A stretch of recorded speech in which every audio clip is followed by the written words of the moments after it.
Olá, amigos, bom dia. Oi, gente, bom dia. Morto a tesouradas. A vítima era homossexual e pode ter sido vítima de um crime motivado por vingança. E os donos de um restaurante em Vitória foram vítimas de homofobia. Eles querem justiça.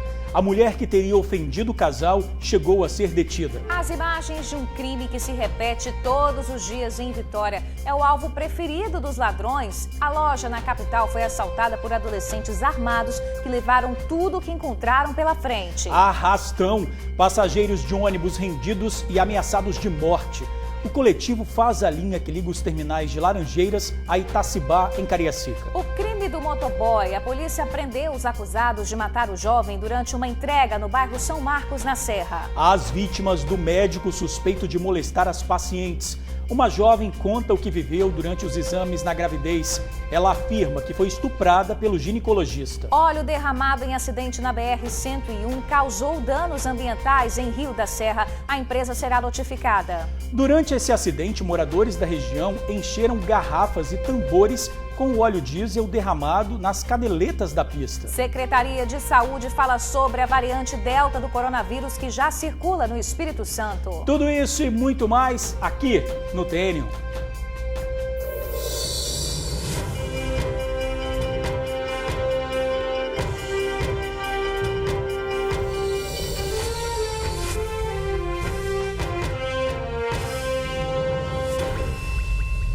Onze 11h44, o TN1 está de volta e já falamos de um crime brutal. Um homem foi encontrado morto dentro de casa no bairro Redenção, em Vitória. No corpo, marcas de tesouradas. A vítima era homossexual e a suspeita é que ele tenha sido vítima de uma vingança. Segunda-feira à tarde, o mau cheiro, vindo de uma das 12 kitnets que fica neste local, no bairro Redenção, em Vitória, despertou os vizinhos para que alguma coisa de errado tivesse acontecido em uma das unidades. E justo em uma que fica na parte de trás do prédio, eles perceberam moscas rondando. Era a casa do supervisor Fábio Carvalho Oliveira, de 40 anos de idade, que não era visto desde sexta-feira à tarde. Preocupados com a possibilidade de que o vizinho tivesse sofrido um ataque cardíaco, os vizinhos até viram a chave da casa no chão, mas decidiram não entrar e preferiram chamar a polícia. Mas os PMs que atenderam a ocorrência condicionaram a entrada caso algum parente do proprietário acompanhasse até o local. Mas os vizinhos não tinham nenhum contato em mãos. Através das redes sociais, os vizinhos conseguiram descobrir uma irmã de Fábio, que mora em Cariacica. Ela acabou chegando aqui mais no finalzinho da tarde. Foi aí que os policiais conseguiram pegar a chave e entrar na kitnet do terceiro andar. Encontraram Fábio morto em cima da cama. Estava seminu e enrolado em um lençol. Quando a perícia chegou para verificar a cena do crime, descobriu que Fábio foi morto com 4 golpes de tesoura. Bom, a última vez que eu vi foi numa quinta-feira. Minhas filhas estavam chegando da escola, eu estava ali na escada esperando as minhas filhas. Aí quando elas viram, ele subiu primeiro e elas atrás. Eu falei assim, até que enfim, brincando com as minhas filhas. Ele achou até que era com ele. Foi a última vez que eu vi. E na sexta eu vi o carro dele aqui e depois continuou aqui até ontem. Fábio era homossexual, opção que não escondia de ninguém. Para a kitnet, ele levava convidados, segundo os vizinhos. Mas, de acordo com alguns moradores, não era muito discreto. É que ele contava para quem quisesse ouvir com quem já tinha ficado e até chegava a apontar. E era muito complicado, porque ele ficava apontando o dedo para as pessoas, como ele... Se ele ficasse com o homem, que ele falava, fiquei com ele. Ele também assediava homens no bairro em que morava, até quem fosse casado, o que revoltou muitas mulheres. Eu presenciei ele dando em cima, não do meu marido que ele deu, mas da minha amiga, né? Ele deu em cima do marido dela. Ele queria ficar com o marido dos outros, às vezes as mulheres ficavam revoltadas também, né? E dele ficar espalhando depois quem ficou, quem não ficou, as pessoas não gostavam. Alguns moradores chegaram a dizer que na sexta-feira à noite viram ele chegando com outro homem ao local. Mas como era comum, ninguém estranhou. Disseram ainda que ele recebia ameaças. E uma delas foi feita há alguns meses, onde uma pessoa teria gritado aqui do meio da rua. Essa tem uns 2 meses por aí que ele escutou, era de madrugada, era 1h pouca da manhã, que ele escutou a pessoa gritando ele aqui, gritando. Aí ameaçou ele, falou que ia matar ele. O teor das ameaças ainda não é conhecido. Segundo os moradores, Fábio já havia sofrido ameaças de morte antes, tanto que passou 4 anos fora do bairro, voltando para cá há cerca de 1. O delegado Marcelo Cavalcante e os investigadores da DHPP de Vitória voltaram ao local do crime hoje cedo. Foram em busca de mais informações. Lá encontraram com alguns parentes da vítima que não quiseram dar entrevista. O delegado não descarta nenhuma hipótese para o crime. Todas as pessoas que ameaçaram eles, assim que identificadas, serão chamadas na delegacia para serem ouvidas, sim. E como eu falei, nenhuma hipótese é descartada nesse momento. São informações preliminares que estamos evoluindo a fim de, o mais rápido possível, solucionar esse crime. Bom, a repórter Suzy Faria está ao vivo e tem mais informações sobre esse triste caso. Olá, Suzy, bom dia para você. Bom dia, George, Bruna e amigos do TN. O caso que aconteceu lá no bairro Redenção, em Vitória, continua sendo investigado pelo delegado Marcelo Cavalcante, da DHPP de Vitória. Como vocês viram lá no local, nós levantamos várias informações, mas que são referentes apenas ao relacionamento que ele tinha, a vida pessoal desse rapaz, do supervisor Fábio Barcelos. Pois é, acontece que os moradores insistiram em comentar com a gente o fato do Fábio acabar dando em cima de muitos moradores ali, querer ter relacionamentos com várias pessoas da própria rua e do próprio bairro. Além dele não guardar a informação para ele, dele anunciar para todo mundo com quem ele tinha ficado, com quem ele já tinha pego. E isso teria causado revolta não apenas nas mulheres ali, de muitos homens casados, mas também de outras pessoas. Entretanto, tudo que nós ouvimos fala só desse lado pessoal dessa vítima. E como o próprio delegado falou, George e Bruna, ele não descarta nenhuma hipótese. Pode ter sido um relacionamento? Sim. Pode ter sido algum outro problema que o Fábio tenha e que ninguém sabe até então? Também. O que se investiga agora é esse homem que teria sido visto com ele pela última vez entrando na residência do Fábio à noite, na sexta-feira. Como dissemos, ele só foi encontrado ontem de manhã, mais para aí o iniciozinho da tarde, porque os vizinhos passaram a sentir um mau cheiro e já desconfiaram inicialmente que o Fábio poderia ter tido um ataque cardíaco, uma morte natural. Só com a chegada da perícia se descobriu que, na verdade, ele foi assassinado. Agora, mais um detalhe. A pessoa que esteve dentro da residência dele e que o matou, fez questão de trancar o cadeado e ainda jogar a chave numa posição que uma pessoa facilmente poderia pegar. De acordo com a polícia, essa pessoa seria conhecida de Fábio. E mais, levou o celular. Por que você pergunta que se foi um assalto? Por que o interesse só no celular? Parece que o Fábio tinha no celular o controle das câmeras dele. A casa dele tinha uma câmera lá na porta da entrada e tinha também uma outra lá em cima que dava entrada para a residência dele, para a kitnet dele. Então a pessoa que esteve com ele, que o matou, sabia, conhecia que ele vigiava toda a entrada da casa dele através do aparelho celular. A polícia agora está investigando, vai tentar localizar, falou com os parentes dele hoje, primos, tios e também o irmão de Fábio foi ao local e lá eles conversaram, a polícia tomou vários depoimentos ali, um bate-papo com esse pessoal para entender melhor o Fábio e ver aí qual a hipótese mais forte de investigação nesse caso, George e Bruna. Ô Suzy, muito triste esse caso, né? Você tem informações também de um tiroteio que teria acontecido hoje de manhã em Nova Rosa da Penha? Em pleno sol, em plena manhã, olha só a cena que moradores registraram lá no bairro Nossa Senhora da Penha, em Cariacica. Vamos assistir aí. Sangue de Jesus tem... Sangue de Jesus tem poder, meu Pai. Sangue de Jesus tem poder. Sangue de Jesus tem poder, Senhor. Ai, meu Deus, vai quebrar, Jesus. Sai pra lá, sai pra lá. Olha lá em cima, lá em cima.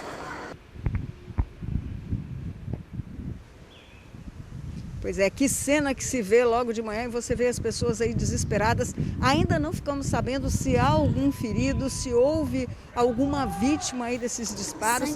E dá para ouvir também rajadas, né, como se fossem de metralhadora. Imagina, Bruno e George, os moradores desse local, pessoas que saem para trabalhar, inocentes que estão na rua, circulando por aí, se deparando com esse tipo de ataque lá no bairro Nossa Senhora da Penha, Nova Rosa da Penha, perdão, lá em Cariacica.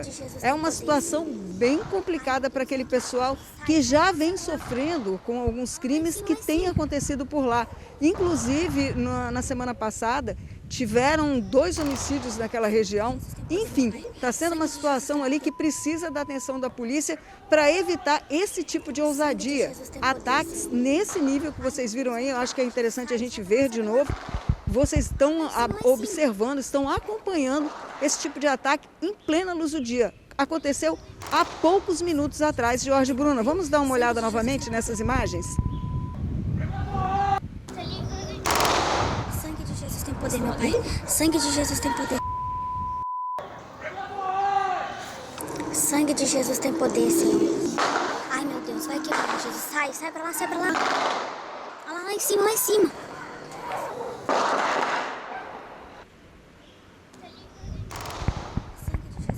Jorge e Bruna, nós continuamos atentos aqui para saber se houve alguma vítima, né, ou de bala perdida, ou se houve alguma execução lá nesse local. E lembrando que, mais uma informação para poder voltar aí para o estúdio, a mulher que ontem matou o marido lá em Barra Mares com uma facada, que nós falamos ontem aí no jornal também, presta depoimento agora na Divisão de Homicídios e Proteção à Pessoa. Ela se encontra lá, se apresentou com o advogado e está prestando depoimento nesse momento. É com vocês aí no estúdio. Certo, Suzy. Então, qualquer novidade é só chamar a gente aqui. Obrigada, tá, pelas informações. Ô, gente, o trabalhador que depende do transporte público segue sem paz. Mais um assalto aconteceu dentro de um ônibus no começo da noite de ontem. Foi lá na Serra. Os bandidos foram agressivos e até ameaçaram as vítimas de morte, caso se recusassem a entregar os pertences. O ônibus que foi alvo dos criminosos fazia a linha 505, que liga os terminais de Laranjeiras, na Serra, e Itacibá, em Cariacica. Era por volta de 7h15 da noite desta segunda-feira, quando os passageiros foram assaltados por 2 bandidos. Esse rapaz de 21 anos teve o celular roubado. Ele e as outras vítimas foram ameaçados de morte. Eles só anunciaram que era assalto, aí falaram pro motorista seguir viagem, que era assalto.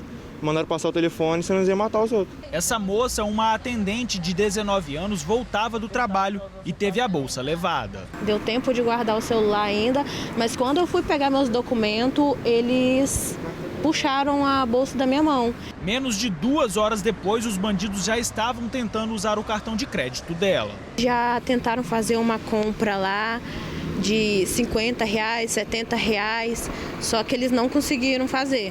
De acordo com as vítimas, um dos assaltantes entrou no coletivo aqui dentro do terminal de Laranjeiras. Cerca de 20 minutos depois, quando o ônibus passava pela BR-101, eles anunciaram um assalto. Tinha acabado de passar uma viatura na nossa frente na hora que os bandidos acabaram de descer, então o motorista buzinou e eles não escutaram. A motorista buzinou, ligou o farol, e os caras passaram direto. Se ali estivesse parado, dava tempo de pegar os caras. Pelo menos 6 vítimas foram até a Delegacia Regional da Serra registrar boletim de ocorrência. O rapaz assaltado mora no estado há cerca de 4 meses. Ele nunca tinha sido roubado aqui e não tem esperança de recuperar o celular. Nunca mais acho isso daí, entendeu? Nunca mais eu vou ver esse telefone na minha vida. Pois é, gente, os autores desse crime ainda não foram presos. Gente, olha só esse flagrante de um assalto que aconteceu em São Cristóvão, aqui em Vitória. É só uma olhada, um carro para em frente ao comércio, quase às 3 da tarde. 3 bandidos, aparentemente adolescentes, invadem o local. Um deles tira a arma e rende a comerciante. A partir daí, eles começam a roubar vários produtos, inclusive levam até chinelos. Na fuga, ainda fecham a porta da loja. A Grande Vitória registra, em média, 10 assaltos por dia. E Vitória é o alvo preferido dos ladrões. Foram 522 assaltos registrados de janeiro a junho deste ano. Sobre esse assalto, que a gente está acompanhando aí as imagens, que foi em São Cristóvão, quem tiver alguma informação dos suspeitos, tem que ligar para o Disque Denúncia 181. Muita ousadia, né? E aparentemente eles são menores de idade, agindo tranquilamente. Pois é, e a informação também, né, que a dona, uma informação que circulou, é de que esse motorista, eles chegaram num Uber. Então resta saber se o motorista de aplicativo estava com eles ou não, mas pelo visto eles pegaram um carro, pararam ali para cometer esse crime. Impressionante. Que é outro perigo também, né? Ô, gente, e a Serra também está na lista dos municípios com maior número de assaltos, tá? Foram quase 500 de janeiro a junho deste ano. Os comerciantes de Parque Residencial Laranjeiras estão pedindo socorro. Sofrem diariamente com os assaltos e arrombamentos. Pois é, Bruna, para quem anda pelas ruas do bairro, não está muito diferente não. Os assaltos acontecem em plena luz do dia.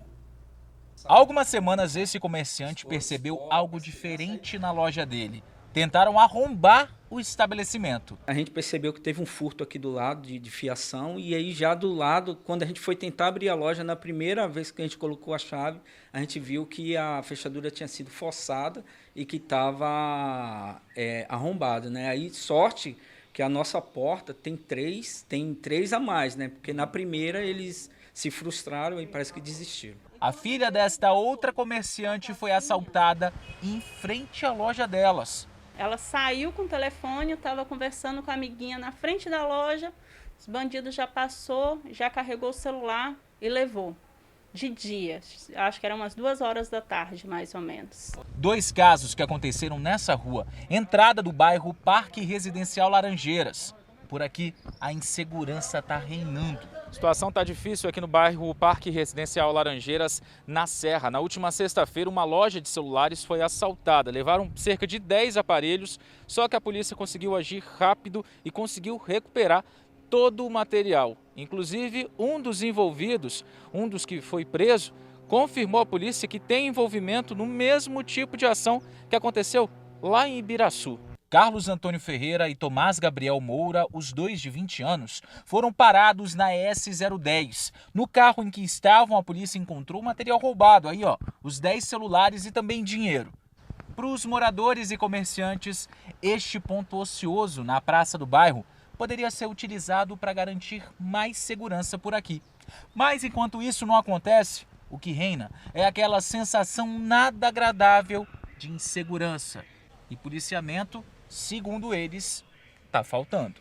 Infelizmente é frequente. Policiamento que é difícil. Laranjeiras está abandonado. Pelo menos essa parte aqui a gente está à mercê. A gente trabalha com medo de ser assaltado por causa da nossa vida que fica em risco. De repente a gente reagir a um assalto e receber um tiro. E à noite a gente não dorme tranquilo. Por quê? Porque a gente vai para casa todas as noites e a gente fica pensando, porque é daqui que a gente tira o nosso sustento. Ultimamente, a nossa segurança mesmo tem sido Deus, porque a segurança pública tem deixado muito a desejar. Pois é, mas a gente cobrou uma resposta da segurança pública. A Polícia Militar informou que faz diariamente cercos táticos, além do policiamento ostensivo no bairro Parque Residencial Laranjeiras e que está atenta na região. A PM destaca que conta com a colaboração da população para que uma viatura seja acionada pelo 190 sempre que tiver flagrante. Se já tiver passado o flagrante, é preciso registrar um boletim de ocorrência. Agora, 12:01, a gente fala da pandemia do coronavírus aqui no estado e chamamos a sua atenção porque a variante Delta do coronavírus já foi identificada em 7 pessoas aqui no Espírito Santo, tá? Essa variante, ela é conhecida por se espalhar de forma rápida, daí a necessidade da maior prevenção. Pois é, e a Secretaria de Saúde, hein, gente? Como avalia esse momento da pandemia aqui no estado? O repórter Luciano Rosetti conversa ao vivo com o secretário Nésio Fernandes. Ô, Luciano, eu queria que você já perguntasse para o secretário, por favor, se há o risco da gente voltar com as medidas de restrição por conta da variante Delta. Boa tarde para você. Boa tarde, Jorge. Boa tarde, Bruno, amigo do TN. Exatamente, né? Na tarde de ontem, o governador Renato Casagrande confirmou em suas redes sociais que o Ministério da Saúde disse que existem 7 casos da variante Delta aqui no Espírito Santo. Esses casos foram confirmados. A gente vai bater um papo exatamente sobre isso agora com Nésio Fernandes, secretário de Saúde do Estado. Né, Nésio? Então, já repassando a primeira pergunta do estúdio do George, existe a possibilidade, por causa dessa nova variante, voltarem as medidas restritivas aqui no Espírito Santo? Boa tarde. Então, nós ainda no mês de julho já avaliávamos que a transmissão da variante Delta já acontecia no estado do Espírito Santo, inclusive foi informado em uma das coletivas de imprensa apresentada pela Secretaria de Estado da Saúde, e toda a avaliação do cenário previsto para os meses de agosto e setembro já levaram em consideração a circulação da variante Delta no país. Nós, neste momento, não temos dados epidemiológicos, um comportamento novo da doença na curva de casos e internações de óbitos, que possa subsidiar o avanço em questões importantes que já foram decididas pelo governo do Estado. Neste momento, nós incrementamos toda a recomendação de alerta à população na disciplina das medidas que são, de fato, eficazes para a redução do risco de transmissão da doença. Tanto a vacinação oportuna de quando chegar a vez de cada pessoa, mas principalmente também na disciplina do uso das máscaras, na procura pela testagem por RT-PCR ou antígeno diante de qualquer sintoma de síndrome gripal. Agora, existe o risco, secretário, de haver uma transmissão comunitária dessa nova variante? Não, já está estabelecida a transmissão comunitária da variante Delta em todo o país, também em território capixaba. Então, nós temos já a confirmação da circulação de 11 variantes em circulação. Nenhum dos 7 casos estão relacionados a óbitos. São 7 casos do mês de julho, que foram todos curados. Não temos a confirmação da internação dos mesmos. No entanto, nós já tivemos quase 12 mil óbitos no Espírito Santo pelas variantes conhecidas. Nós estamos tratando do mesmo vírus, da mesma doença, da mesma pandemia, que assume novos riscos com o surgimento de novas variantes que possuem uma transmissibilidade maior. E aí o risco, tanto para a população que ainda não foi imunizada, quanto também para a população que já foi imunizada, que precisa prestar atenção nos pequenos sintomas. Porque quem já foi imunizado, inclusive com 2 doses, pode desenvolver a Covid-19 em formas leves, chamadas também subclínicas em muitos casos, e poder infectar pessoas que não estão vacinadas. Então, aqueles que estão vacinados ou os não vacinados, diante de qualquer sintoma, desde uma simples dor de garganta, que se resolve em 1 ou 2 dias, um mal-estar intenso no corpo, qualquer relação com um resfriado comum, precisa procurar a testagem por antígeno ou por RT-PCR nos mais de 500 pontos que temos no Sistema Único de Saúde e no Espírito Santo. Agora, e a Secretaria já identificou onde estão cada um desses 7 casos? Dos 7 casos, 5 são no município de Vitória, 1 no município de Serra e 1 no município de Guarapari. No entanto, isso não quer dizer que a variante já não esteja em outros municípios. Esses são resultados das amostras enviadas. Temos ainda 201 amostras pendentes de resultados no Ministério da Saúde e aguardamos então o envio das mesmas para poder reconhecer que são novas variantes ou qual o predomínio das variantes que circulam no Espírito Santo. E de acordo com o Ministério da Saúde, são 510 casos dessa variante Delta, a nova variante no país. E os cuidados, né, secretário, só para a gente reforçar, são os mesmos, não é isso? Nós precisamos reforçar com a população a importância do uso disciplinado das máscaras em qualquer espaço público, ao sair de casa, no transporte coletivo, no local de trabalho. Não é porque nós encontramos as mesmas pessoas todos os dias que elas não têm um risco de estar com a Covid-19. Então é importante a disciplina da população, especialmente diante de qualquer sintoma, procure a testagem. Vai viajar, vai para algum evento com a família, teste antes. Hoje no Espírito Santo, nos critérios de testagem em massa estabelecidos pelo governo do estado junto com os municípios, não é necessário prescrição médica, nem ter sintomas. Todo cidadão capixaba que quiser testar pode agendar pelo acesso cidadão no site do governo, procurar o Sistema Único de Saúde, a unidade de saúde do seu bairro, para ter a garantia do acesso da testagem. Repito, não é necessário ter sintomas. Faça o teste diante de qualquer suspeita, de qualquer dúvida e procure o serviço de saúde, porque isso é uma medida capaz de romper a cadeia de transmissão. Secretário, muito obrigado, viu, por sua entrevista ao vivo aqui no TN mais uma vez. A gente falou com o secretário Nésio Fernandes, secretário de Saúde. Oi, Bruna, pode perguntar. Uma última perguntinha antes da gente encerrar aí com a nossa participação do secretário. Eu queria saber dele se existe a possibilidade de adiantar a 2ª dose das vacinas para a gente se prevenir aí contra essa nova variante. Repassando a pergunta da Bruna, secretário, existe a possibilidade de antecipar a 2ª dose para proteger contra essa variante? Então, o que protege contra a pandemia e a medida mais eficaz contra o SARS-CoV-2 em qualquer uma das suas variantes é a ampla cobertura vacinal. Nós estamos ansiosos para poder começar a vacinar os adolescentes e até as crianças, caso a vacina do Butantan, a vacina a Coronavac, seja autorizada para uso em crianças com mais de 3 anos. A ampla cobertura vacinal, tanto com a D1 e posteriormente também com a D2, é a melhor estratégia para controlar a circulação do vírus, as internações e os óbitos. Nós já antecipamos em 2 semanas a possibilidade de fazer a segunda dose da AstraZeneca por ampla disponibilidade de doses dessa vacina. Não era razoável o Estado estar armazenando durante 1 mês as vacinas, esperando alcançar o prazo de 12 semanas.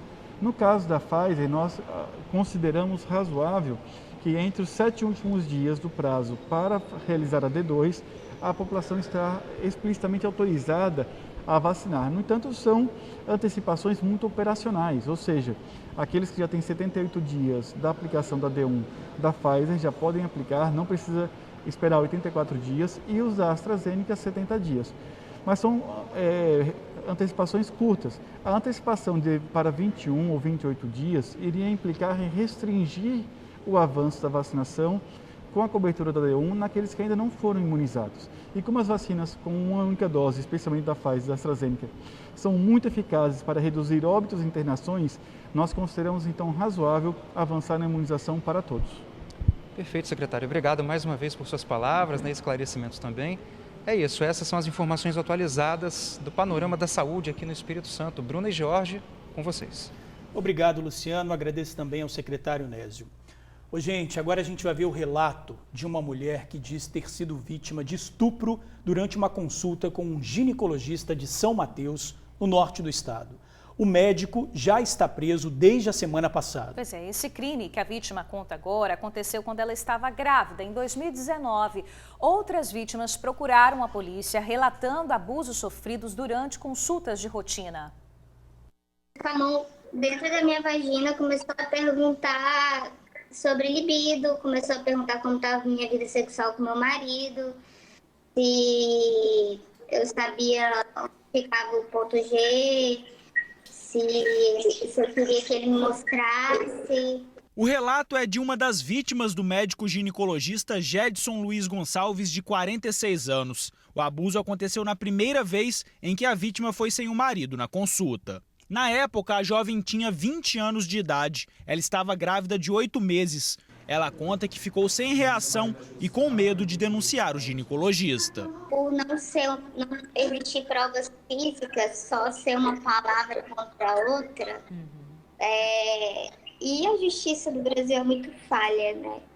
Então, igual eu fui fazer a denúncia hoje, eu falei tudo muito detalhado, o que aconteceu. Não colocaram tudo o que aconteceu. Jedson atendia em clínicas particulares na cidade de São Mateus, norte do estado. O ginecologista foi preso pela Polícia Civil quando saía de casa na última sexta-feira. Contra ele tinha um mandado de prisão preventiva no âmbito da Operação Marias. De acordo com a advogada de uma das vítimas, quase 30 mulheres foram abusadas por ele. Já passam de 20 e poucos, 27, entre 27 a 30 ocorrências narrando fatos semelhantes.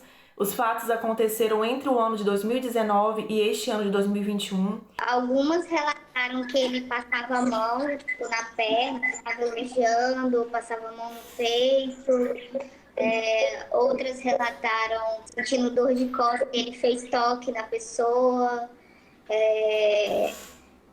Teve uma que relatou a questão que ele ficava falando que o clitóris da mulher era muito grande, que ele podia resolver aquilo com cirurgia, e ficava massageando o clitóris da menina.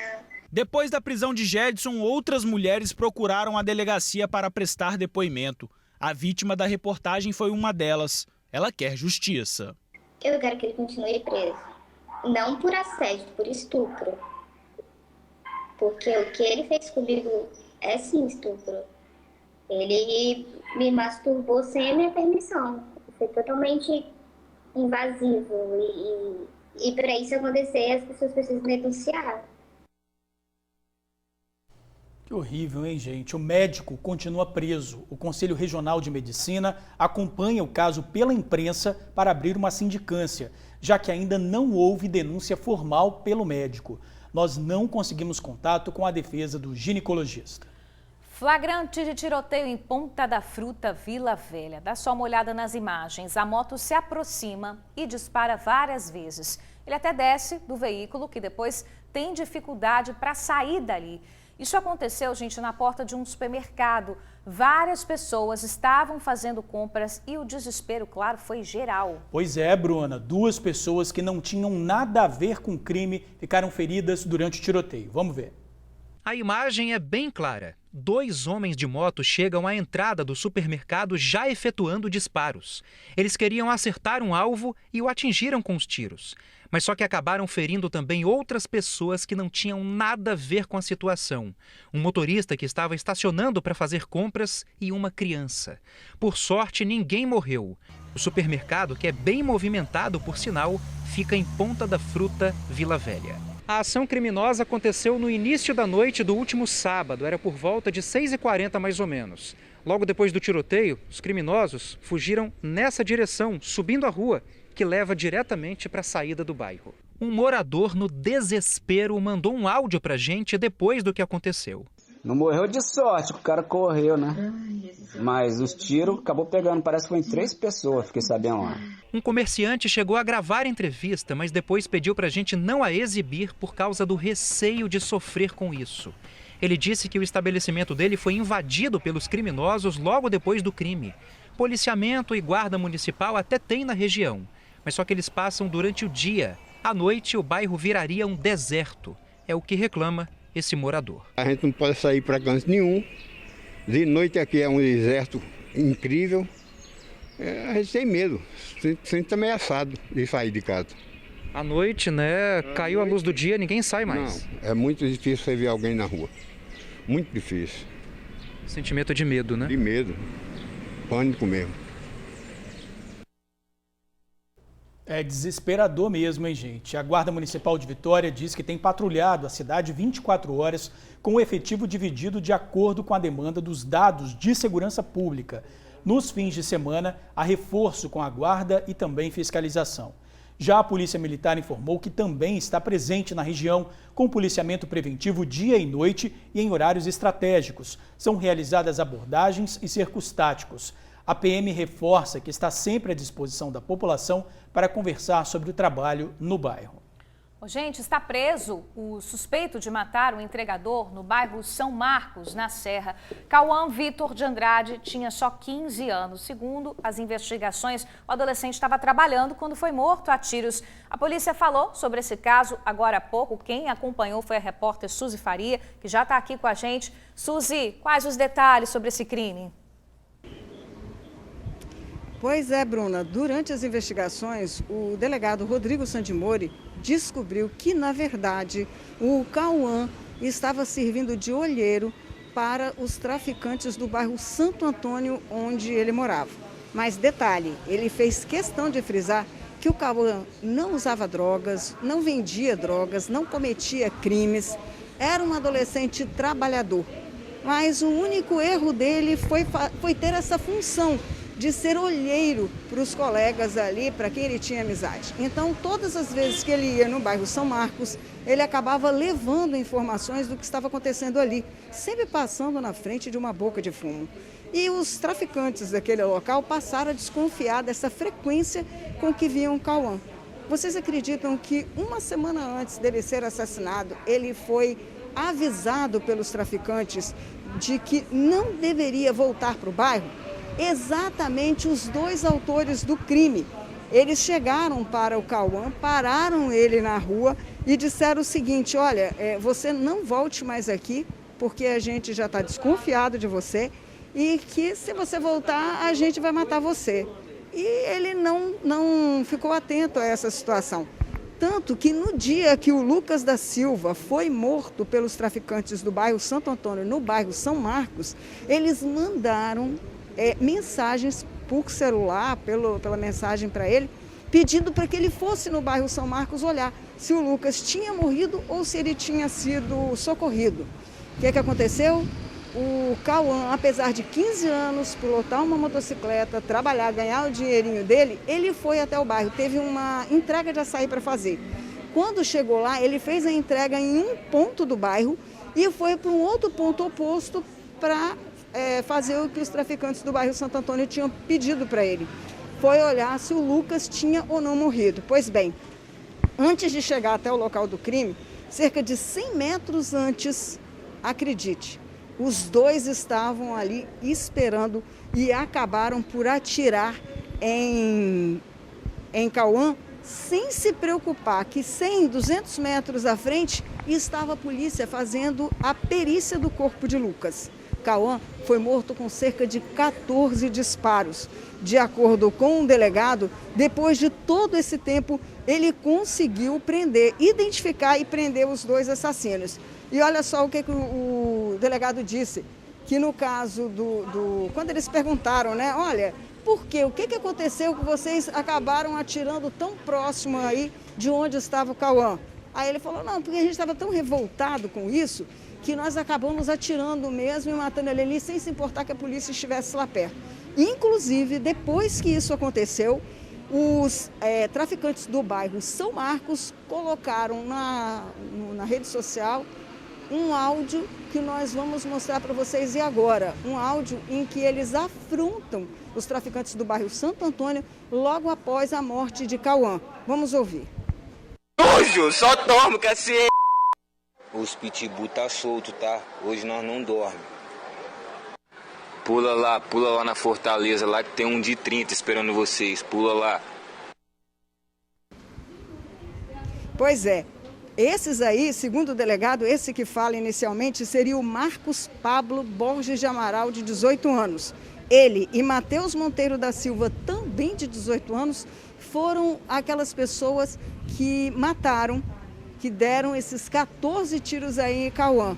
De acordo com o delegado, o Cauã, se não tivesse, de modo algum, ido a São Marcos, não tivesse atendido ao pedido dos amigos traficantes de ir lá saber o que tinha acontecido com o Lucas, ele poderia estar vivo até hoje. De acordo com o delegado, o Cauã era estudante, era um menino bom, trabalhador, mas tinha esse defeito aí, se deixou seduzir pelos traficantes do bairro Santo Antônio e acabou fazendo isso que vocês viram, servindo de olheiro, e morreu exatamente por isso. E depois aí teve essa afronta no Facebook falando toda essa situação. Marcos e Matheus estão presos. E o assassino de Lucas, que também seria um adolescente de 15 anos de idade, também já foi detido em maio pela Delegacia de Crimes contra a Vida da Serra e já está cumprindo pena. George, Bruna. Meninos muito jovens, né? Só 15 anos já envolvidos assim na criminalidade. É triste demais ver isso. Obrigada aí pelas informações, Suzy. Valeu.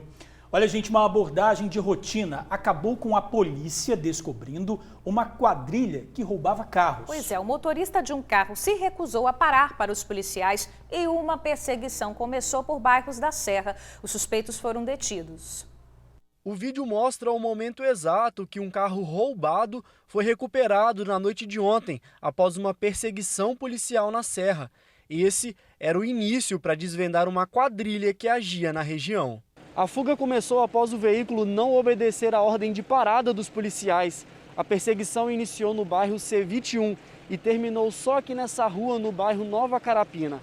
A bordo do veículo estavam os indivíduos Danilo Fraga dos Santos da Silva, de 24 anos, e Tiago Barbosa Santana de Queiroz, de 18 anos. Um deles estava armado com um calibre 38. Além disso, celulares também foram encontrados no interior do veículo. A polícia também recebeu a informação de que um veículo estava dando apoio a esse e vários outros assaltos na região. Os policiais fizeram patrulhamento e identificaram o Chevrolet Montana preto, que estava com alterações no motor e no chassi. Os indivíduos foram abordados e ambos apresentaram nomes e até um documento falso. Um terceiro veículo também estaria envolvido na sequência de assaltos. A quadrilha foi encaminhada para a 3ª Delegacia Regional da Serra. Os 4 suspeitos já estão no presídio. Os veículos foram levados para um pátio e estão à disposição dos donos. Óleo derramado em acidente na BR-101 na Serra atingiu um afluente do rio Jacaraípe. O caminhão carregado com diesel tombou na altura do bairro Planalto Serrano. A pista chegou a ser interditada porque parte da carga descia pela canaleta da BR. E os moradores da região aproveitaram para pegar óleo derramado. Muitos enchiam garrafas de refrigerantes e tambores com o produto. Foram cerca de 37 mil litros de óleo derramado. Nas imagens é possível ver algumas manchas na água do córrego que passa perto da rodovia. De acordo com o diretor de Defesa Civil da Serra, Henrique Tapias, foram registrados danos ambientais. A fiscalização ambiental do município esteve no local e vai aplicar as medidas cabíveis aos responsáveis pelo transporte do óleo derramado. O motorista do caminhão foi encaminhado para o hospital, desse caso. Gente, agora a gente fala do caso dos donos de um restaurante que foram vítimas de homofobia em Vitória. A mulher acusada de ofender o casal chegou a ser detida e autuada. Pois é, Bruna, Kessia Neto tem as informações e traz inclusive um alerta para esse crime, gravado pela nossa colega, jornalista e advogada Marcele Altoé. Olá, Kessia, boa tarde para você.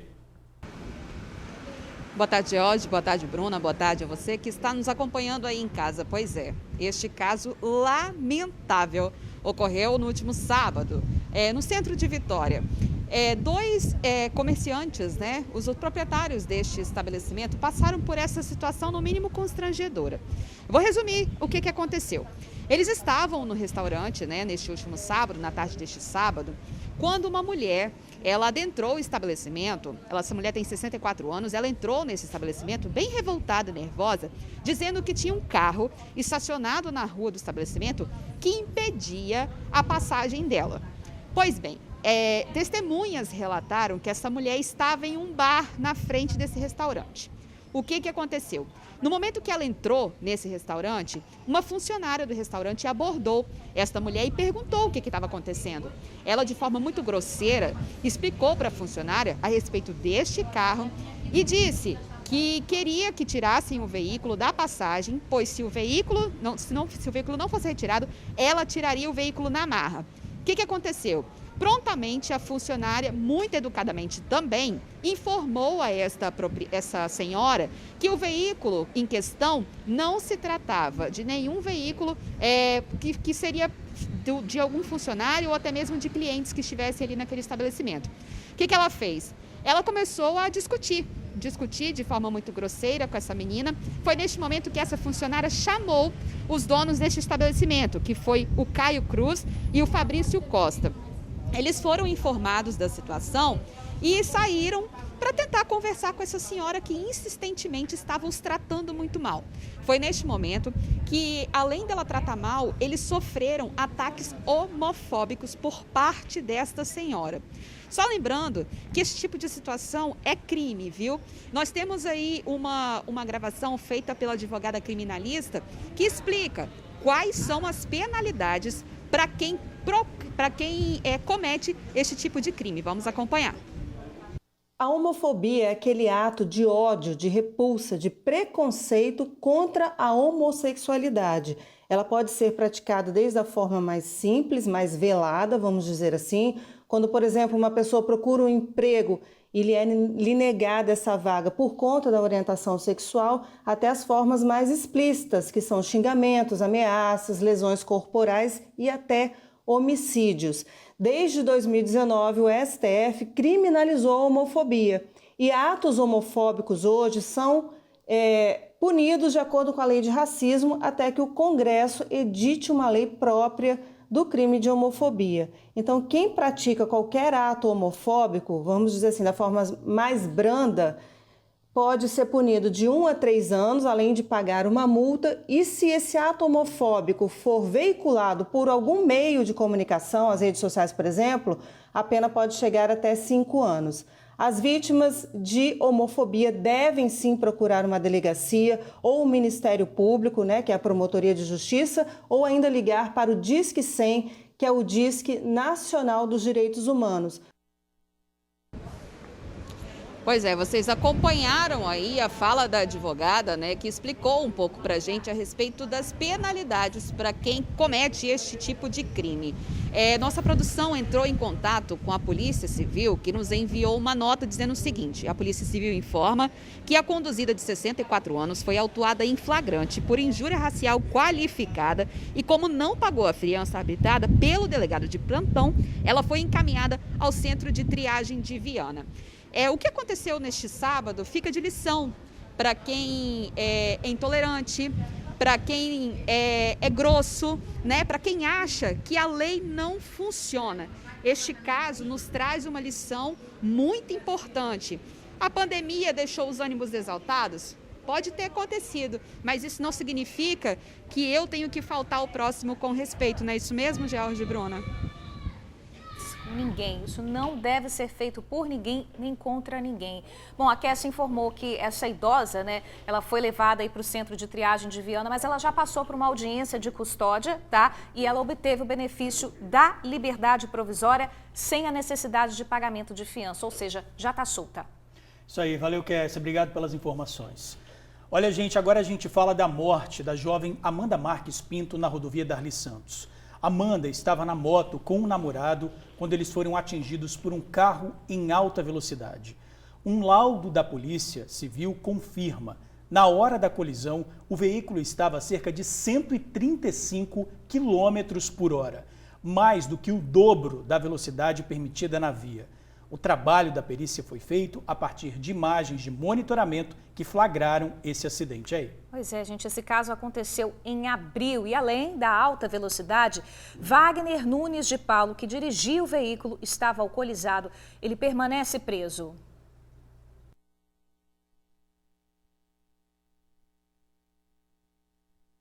O laudo da perícia da Polícia Civil aponta: Wagner Nunes de Paulo dirigia a 135 km por hora quando atingiu o casal Matheus e Amanda na Darli Santos, em Vila Velha. O laudo também deixa claro que o motorista estava acima do limite de velocidade permitido no trecho, que é de 60 km por hora. No próximo dia 19, uma audiência no Fórum de Vila Velha está marcada para definir se Wagner vai ou não à júri popular. Ele já teve um habeas corpus negado. O delegado responsável pela apuração do crime autuou o motorista por homicídio qualificado por motivo fútil. O inquérito, que já foi entregue à Justiça, aponta que o motorista estava bêbado, o que foi comprovado mediante provas testemunhais. O acidente aconteceu no dia 17 de abril. Matheus José Silva, de 23, e Amanda Marques, de 20 anos, seguiam numa motocicleta para o bairro Divino Espírito Santo, em Vila Velha. Eles foram atingidos em cheio pelo veículo conduzido por Wagner, na altura da rodovia Darli Santos. Amanda acabou morrendo no local. O noivo foi levado para o hospital de urgência e emergência. Ficou internado por 10 dias e teve alta. Ficou sabendo da morte da noiva no 8º dia de internação. A defesa de Wagner de Paulo informou que ainda não teve acesso ao laudo pericial e só vai se pronunciar nos autos do processo. De acordo com a Secretaria de Justiça, Wagner segue detido. Vamos atualizar o número de casos de coronavírus aqui no estado. Nas últimas 24 horas, 13 pessoas perderam a vida. Até hoje, no estado, já são 11.993 óbitos e mais de 547 mil casos confirmados da doença. E como é que está a vacinação, hein, gente? Vamos ver a vacinação aí no estado? São mais de 3 milhões de doses aplicadas aqui no Espírito Santo. Mais de 2.068.000 primeiras doses e mais de 936.000 segundas doses aplicadas. Gente, vamos voltar para o noticiário policial, porque ontem um tiroteio próximo a uma escola na Fonte Grande, em Vitória, deixou alunos e professores em pânico. Um homem foi assassinado no meio da rua. Após ouvir um barulho de pelo menos 10 tiros, alunos e professores da escola Anacleta Schneider Lucas, na Fonte Grande, no centro de Vitória, ficaram apavorados. Nós teríamos reuniões até às 18, mas como está acontecendo tiroteio sempre, né? A gente está sendo liberado para fazer reunião à noite, em casa, né? Na segunda e nas quartas-feiras. E as crianças saem normalmente, quando começa o tiroteio, voltamos, professores, crianças, todo mundo junto, né? Uns apavorados, correndo, as mães desceram também apavoradas, né? Militares da Força Tática e a Guarda Municipal foram acionados e davam suporte na saída da escola. Os PMs também percorreram a região. Professores e alunos foram liberados. Essa dona de casa tem um filho que está no 9º ano e correu para buscá-lo assim que soube dos tiros. Assim que eu escutei, a única coisa que veio na minha cabeça foi ele. Porque o outro chegou, ele não chegou. Quando deu, eu falei assim, meu Deus, o Iago. Segundo a polícia, os tiros foram referentes a um homicídio que aconteceu próximo à escola, na rua Nestor Lima. Segundo os moradores, o homicídio aconteceu às 3h50 da tarde desta segunda-feira. Testemunhas contaram que a vítima estava a pé quando 2 homens armados passaram em uma moto atirando. Foram vários tiros e ele morreu na hora. De acordo com a Central Integrada Operacional de Monitoramento, o crime deve ter sido registrado pela câmera. As imagens podem ajudar nas investigações. A Polícia Civil disse que até o momento nenhum suspeito foi detido. Vamos lá para fora rapidinho e voltar a falar com a Suzy. Ela tem informações sobre a mulher que é acusada de matar e esfaquear o marido. Esse caso aconteceu em Barra Mares, Vila Velha. Suzy, ela prestou depoimento aí na DHPP? Ei, Bruna, ela ainda está prestando. Os familiares dela ainda estão aqui do lado de fora aguardando. A mulher está lá dentro, conversa aí com os investigadores e também com o escrivão da Delegacia de Crimes contra a Vida de Vila Velha para poder contar a versão dela daquilo que aconteceu. Olha, o que se comenta aqui é que é mais provável que ela seja liberada para responder em liberdade e que possa ter sido aí uma questão de legítima defesa. A gente até está esperando aqui para ver se consegue falar com ela. Como eu disse, os familiares dela estão até aqui sentados ali, ó, ali no banco. Eles estão aqui, eu acho que nem vai dar para ver por causa dessa parte aqui. Enfim, eles estão aqui, estão aguardando, estão passando para ver como vai ser aí esse depoimento da mulher que ontem, né, naquela discussão no Dia dos Pais, acabou por esfaquear o marido. E como nós contamos naquele dia, ela chegou a dizer que ela não tinha feito isso porque ela queria. E então, como eu digo, ela ainda está aqui prestando depoimento na delegacia. Agora, uma última informação que eu tenho que passar para vocês é que eu conversei agora há pouco com o delegado Marcelo Cavalcante sobre aquele crime lá de redenção do Fábio. Ele disse o seguinte, que as câmeras de segurança que o rapaz tinha colocado na casa dele estavam funcionando, ele conseguiu capturar as imagens, já sabe quem foi, já identificou e estava até agora lá dentro da Grande São Pedro tentando localizar o autor do crime. Ele viu, inclusive, que pelas imagens ele teria entrado por volta de 1h da tarde e saído por volta das 2h10, período esse aí de 1 hora que ele cometeu o crime, que ele matou o supervisor Fábio lá no bairro Redenção. O delegado, então, deve voltar daqui a pouco para as ruas com a equipe dele para ver se localiza essa pessoa e se ele prende pela autoria desse crime, que praticamente já está elucidado, né? Falta agora prender o assassino. É aí, George Bruna. Valeu, Suzy. Obrigado pelas informações, hein?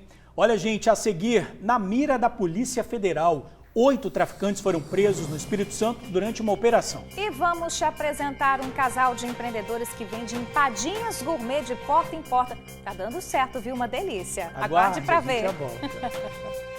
12h38, estamos de volta e a Polícia Federal prendeu hoje no estado um homem que era investigado há 1 ano por chefiar uma quadrilha de tráfico de drogas. O suspeito morava numa mansão em Guarapari. De lá, de acordo com a polícia, ele comercializava haxixe e êxtase para 4 estados do Brasil. No vídeo, a Polícia Federal cumpre mandado de busca e apreensão realizado hoje pela manhã em uma mansão em Guarapari.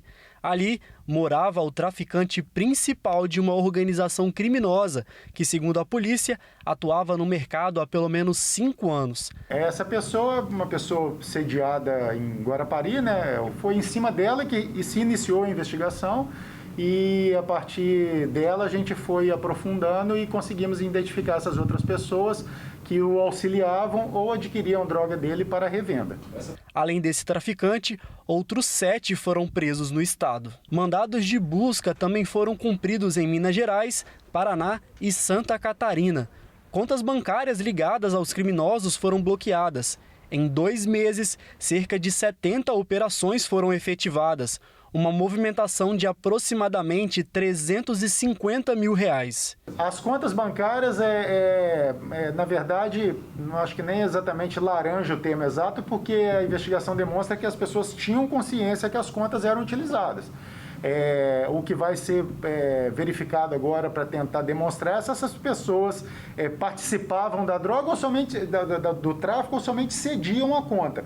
A operação contou com aproximadamente 100 policiais federais e cães farejadores da Polícia Rodoviária Federal, com o objetivo de desmontar uma facção criminosa dedicada ao tráfico de drogas que operava em 4 estados do Brasil. Segundo o superintendente da Polícia Federal, eles já estão montando uma força-tarefa com policiais de todo o estado para poder fazer frente ao crime organizado. A força-tarefa que a gente pensa em trazer aqui para o Espírito Santo, ela vai fazer esse mesmo trabalho, né? Mirar o patrimônio das organizações criminosas, buscar a apreensão de drogas e buscar a apreensão de armas. Qual vai ser o grande diferencial? É que ao invés de fazer um trabalho isolado, somente da Polícia Federal, como foi feito hoje, nós estamos pensando em trabalhar conjuntamente com todas as forças de segurança do Estado e até dos municípios. Os 8 detidos serão encaminhados ainda hoje para o presídio. Olha a empadinha fresquinha. É assim, tá? Que de porta em porta, o Rodrigo sai pelas ruas de Vila Velha vendendo produto que tá mudando a vida da família. Olha que belezura, hein? Delícia, ainda mais uma hora dessa, hein, Bruna? Ele e a esposa, a Mariana, empreenderam. A empadinha deles está fazendo o maior sucesso.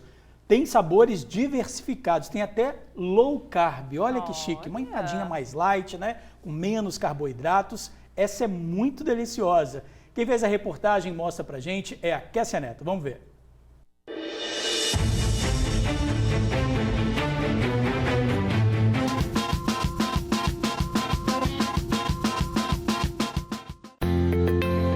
Hoje nós vamos conhecer a história de empreendedorismo da Marina e do Rodrigo. Casados há 5 anos, eles resolveram empreender depois de ficarem desempregados. Tudo começou quando eu vim ficar desempregado, né? E só minha esposa estava trabalhando dentro de casa. Aí sentamos e começamos a discutir alguma coisa para fazer. Veio a ideia de vender empadas na rua. Aí os clientes começaram a pedir aí uma diversificação de sabores. Aí chegamos à conclusão de elaborar alguns sabores, né, diferenciados. Rodrigo é o responsável pelas vendas das empadas e percorre cerca de 20 quilômetros por dia trabalhando. Saio para vender todo dia, porta a porta, um trabalho andado a pé, saio aqui da Glória, vou até a Praia da Costa, Itapuã, vendendo porta a porta, com a caixinha nas costas, que minha esposa arruma todos os dias, e eu saio vendendo. Foi aqui neste espaço e com R$70 que a Marina e o Rodrigo começaram o negócio. Hoje, a venda das empadas sustenta toda a família. A responsável pela confecção dessas delícias é a Marina, que chega a passar cerca de 14 horas na cozinha. Nós levantamos bem cedo aqui. Ele levanta às 5h30 da manhã para estar assando a fornada. Eu levanto às 7h30, tomamos café e aí começamos o dia a dia. Eu preparo tudo para ele poder sair, arrumo a caixinha, tudo. E ele sai às 9 horas da manhã para a rua. E eu já saio para ir ao supermercado. Aí eu vou à compra da matéria-prima, trago para casa e aí eu começo a minha produção. Às vezes eu fico 14, 15, 16 horas produzindo. Quando não tem encomenda. Quando tem encomenda, fica um pouquinho mais, né? Empreendedora, esposa e mãe. Mas como conciliar tudo isso? Bem complicado, porque tem que estar a par de tudo, né? As meninas ainda estão no período de aula, voltaram agora. E tem que se desdobrar, mas graças a Deus tem dado certo. O casal de empreendedores também contam com a ajuda das redes sociais para divulgar os produtos. A Locaju Empadas Gourmet é sucesso na região. Isso porque os clientes contam com sabores diferenciados, como empada de caponata, camarão com banana da terra, carne seca com abóbora e tem até empadas low carb para quem é fitness. Todos os profissionais precisam entender essa adaptação das empresas a esse novo mercado e também buscarem uma nova adaptação dentro do seu segmento de trabalho ou de algum segmento próximo ao seu. Eles precisam entender quais as profissões, os segmentos e as funções que estão sendo absorvidas dentro do novo mercado, estarem preparados e estarem aptos para se colocarem à disposição para esse novo mercado. Empadas prontas e organizadas, e lá vai Rodrigo para as vendas do dia. Você aí de casa quer empreender, mas tem medo? Rodrigo tem um recado para você. Fé, fosse foco e botar em prática aquela frase que tem na bandeira do Espírito Santo: trabalhe e confia.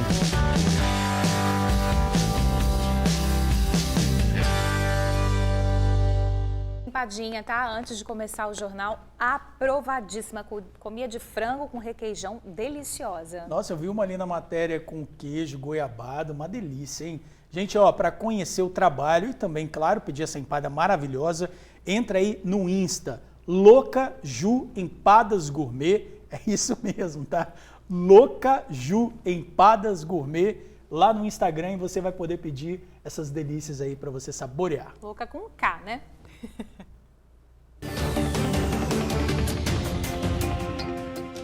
Terça-feira, 10 de agosto, veja os destaques do jornal A Tribuna. Investimentos na Vale, Jurong e Oxford abrem 1.811 empregos. Na foto principal, pesquisa revela os maiores medos e desejos dos idosos. Concurso este ano para auditor do Estado com salário de R$ 9.653. Polícia descobre esquema que deixou bairros de 15 cidades sem internet. Confirmados 7 casos de variante Delta. E veja ainda na edição de hoje em AT2, agora é a poderosa chefinha.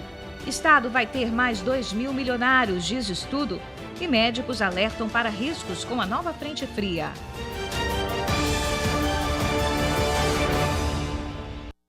O TN conta agora a história da Kathleen, que só tem 13 anos. Gente, ela sonha em seguir carreira como jogadora de futebol. O apoio da família e dos amigos, a adolescente já tem. Agora falta a oportunidade de entrar em um clube. O sonho da Kathleen, essa garotinha aí, ó, de apenas 13 anos, é ser jogadora profissional de futebol. O desejo surgiu quando ainda era pequena. Tive a vontade de jogar desde meus 7 anos. Aí antes dos meus 7 anos eu jogava um pouquinho ruim, né? Aí como fui crescendo, aí agora eu melhorei. O sonho é grande e precisa de muita dedicação, mas Kathleen está disposta a lapidar sua habilidade. Para isso, o apoio da família tem sido fundamental. O apoio da família eu já tenho, eu vou precisar de muito treino e muita habilidade para conseguir. A rua da casa da Kathleen é o seu verdadeiro campo de futebol. Aqui, ela sustenta o sonho de um dia ser uma grande atleta profissional. Na vizinhança, ela já é conhecida como uma jogadora e é motivo de muito orgulho para a família. Eu, como mãe, é muito orgulho para mim, por eu ter criado ela sozinha, pelo pai dela não ter dado nada, por eu ter o apoio da minha família também, por ter me ajudado a criar ela a chegar até essa idade, aos 13 anos de idade, e estar correndo atrás dos objetivos dela. Para mim é um orgulho, e agradeço a Deus por tudo que está acontecendo com ela. Eu fico feliz pra caramba, nossa, fico até emocionado dela, que ela nem esperava isso dela, assim, logo dela, né? Um verdadeiro orgulho, né? Poxa, ela é. Todas as crianças aí gostam dela por causa disso aí. É que joga bola aqui na rua com as crianças, é que chuta, é que brinca, é que gargalha, é que tira foto, é que bota foto no telefone. Motivos não faltam para sonhar, mas apesar de todo o esforço da pequena, a família não tem condições de pagar uma escolinha de futebol, nem mesmo de comprar uma bola. Essa aí, ó, é emprestada. Eu fico triste, né, por eu não estar trabalhando, só meu esposo, por ter 5 crianças para estar sustentando, então meu coração fica partido por não estar alcançando os objetivos dela junto com ela. Eu fico triste mesmo.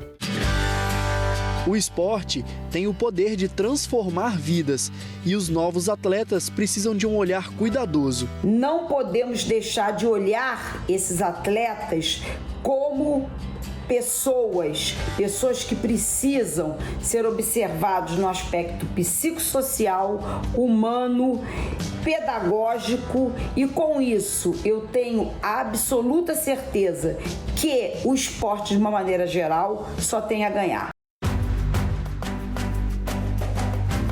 O sonho nas pontas dos pés É assim que a Kettany espera uma oportunidade para treinar profissionalmente e continua firme e forte nos treinos, com o objetivo de levar uma condição melhor para a família. Esse é o olhar esperançoso de que dias melhores virão. Quero ser uma jogadora profissional, aí eu gosto de dar uma vida melhor para minha mãe, eu quero dar, né? Ser uma segunda formiguinha no Brasil, né?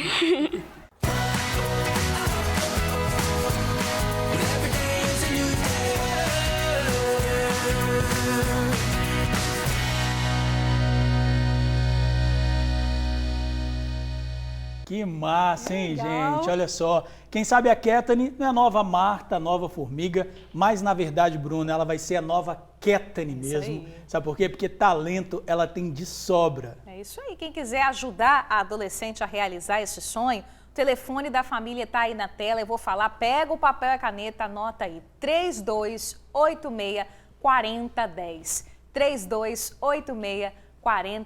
Boa sorte aí para Kettany. Ela só quer uma oportunidade de jogar num time profissional, só isso. É isso. Talento ela já tem de sobra, né? Hora de encerrar o TN1 desta terça-feira. Beijão, gente. Até amanhã, tá? Valeu, gente. Obrigado pela companhia. Até amanhã.